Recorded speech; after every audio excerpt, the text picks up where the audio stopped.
All right, everyone. The other day, of course, Donald Trump's lawyers informed the court there in New York that he's not going to be able to post the $400+ million bond. And so right now, Letitia James is hungrily eyeing Trump Tower and the Mar-a-Lago, which is, obvious persecution. It's so blatant at this point. I've even seen some liberals looking askance to it, and they're like, well, you're going a little bit far here, and it doesn't really make a lot of sense. Of course, in a case with no actual litigant. It was the state complaining that there was a defrauding of businesses, but none of the businesses complained, and the businesses and banks involved in some cases actually gave testimony for the defense. It's a really weird case. The judge is obviously corrupt and politically partisan. Letitia James even more so. We know this because she publicly stated numerous times that if elected, her main goal was going after Donald Trump. So, I mean, that's pretty on the nose. At least she's being transparent about it. She didn't lie to anyone about what her goal was, should she be elected AG. Some plenty of problems in that particular case, by the way. Trump failed to post bond, and one thing that I saw from the TDS sufferers is, ha ha ha ha, Donald Trump pretends to be a billionaire, he can't even post this bond, lol, he's actually bankrupt. And I hate it when people are so self-confident in their own lack of awareness, because they don't understand the difference between riches and wealth. They don't understand what net worth means. They don't understand money management. If these people won the lottery, they would go bankrupt. By and large, they would bankrupt themselves because they'd buy a bunch of toys and they'd think, well, I got 10 million bucks and do whatever I want. I'm going to buy another sports car. My garage. This only holds 2 cars. I've got a third one. Well, I'll just get a bigger garage. I'll get a car elevator like Mitt Romney and shit like that. And eventually the music stops and they run out of wealth. We've seen so many cases of this. There are people out there that have won like fucking $100 million. And then 5 years later, they've squandered the entire thing. They bought like 5 houses and, 20 cars, and they hired the chauffeur, and they hired a couple of maids, and they hired a cook, and they hired they hired a butler. Maybe the butler has a butler at that point. And they don't understand concepts like cash flow. They don't understand concepts like equity. They have no money management skills whatsoever. Again, you can give them as much money as you ever could possibly give them. You give them $1 billion and they would end up bankrupt in due time. This is the difference between the wealthy person mindset and the merely rich person mindset. Rich is you have a bunch of money. You have a stack of Benji Greens. Okay, what happens to that money? Over time, it depreciates generally in value as the economy expands. It's unlikely that the money will become worth more and that the purchasing power will rise. Historically, that's not the case, especially over the last couple centuries. And so it's depreciating in value. So what do you do with the money? Well, you can buy things. Which would you rather have? Ask the average person this. Which would you rather have? I'll give you $10 million, or I'll give you a property with the ability to be rented out that's worth $10 million. Most people just take the money.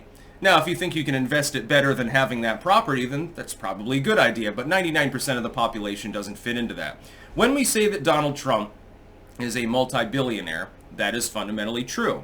That does not mean that he has, like Uncle Pennybags, he has a silo full of gold coins that he bathes in or something like that. That's not how wealth works. His is mostly tied up in properties. The idea is that you have a shit ton of properties worth collectively several $billion, and then you rent out office space, you have a golf course. Okay, people pay to go play golf there.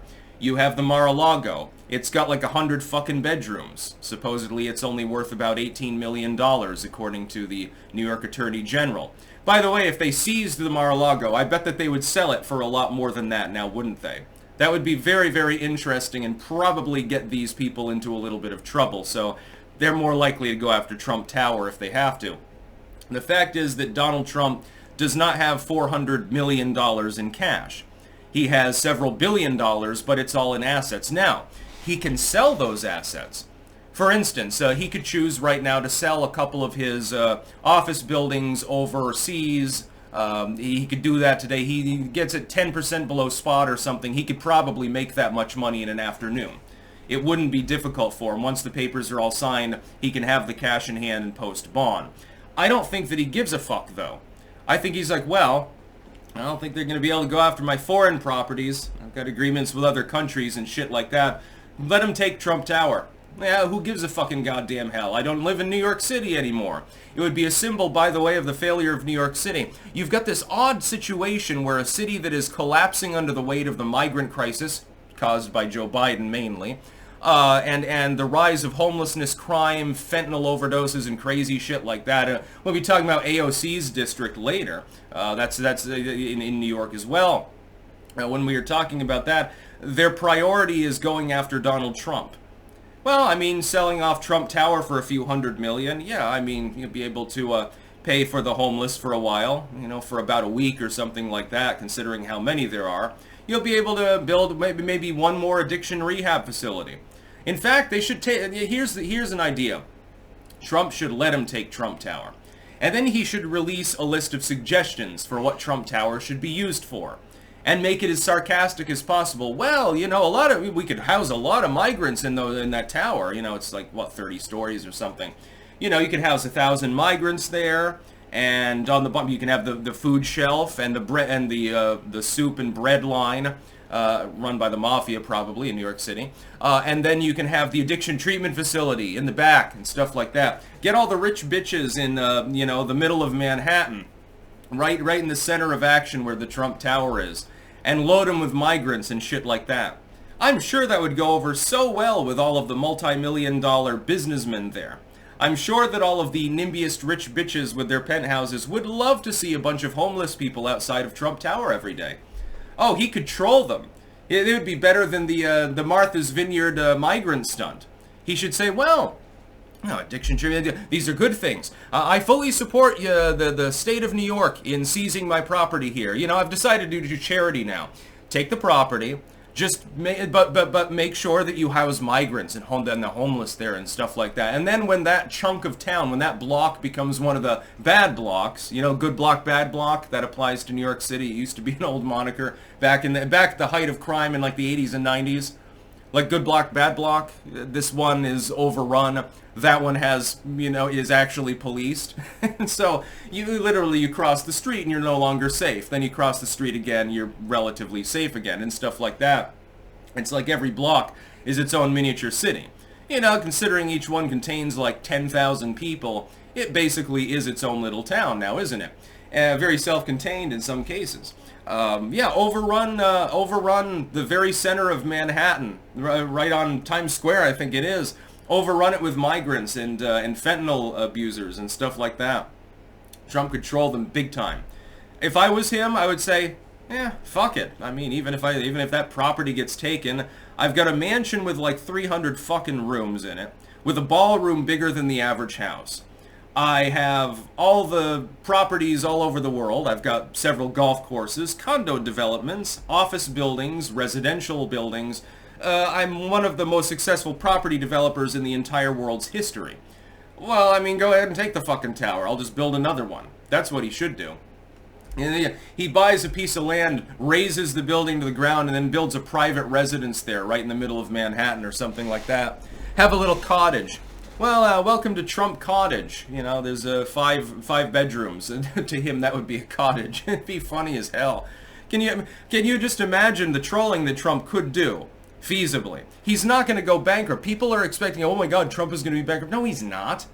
He has several $1 billion worth of properties that he owns that generate collectively almost $100 million a year in revenue, which he can then use to bankroll more properties. But that doesn't mean he has $400 million right now sitting as cash in his bedroom. Even his bedroom's not big enough to hold it, so it would be a big problem. You know, what's he gonna fucking do? You wouldn't even be able to get the money out. It'd be floor to ceiling. You'd have to build an extra room, put the money in, and then build the ceiling over it just to get it inside and pack it in real tight. Be a little bit of a fire hazard. New York's fire code then would kick in and they would sue Trump again, I'm sure. It's persecution. Blatant persecution. But when people misunderstand wealth so much, I'm like, no wonder so many people, you hand them $1 million and the next day they have zero. They have nothing. They don't think about the usage of money as anything beyond, hey, I can go and buy something with this. They don't think about any continuous potential source of revenue they could derive from it or anything like that. Like, let's say I won the lottery. Let's say I won $100 million or something like that. I would invest virtually all of it. I wouldn't have $100 million in cash. Are you fucking crazy? I'd keep like maybe 50 grand aside to toy with. I'd buy myself a Jeep or something like that. Other than investing in, you know, a nice piece of property I can make a big ass garden on, most of it would go into bonds and stocks and commodities and shit like that. Mutual funds, property development or something like that. That's the way that you build continuing wealth. Most people don't think that way. It's just, it's a big problem. That's about all. Peace out.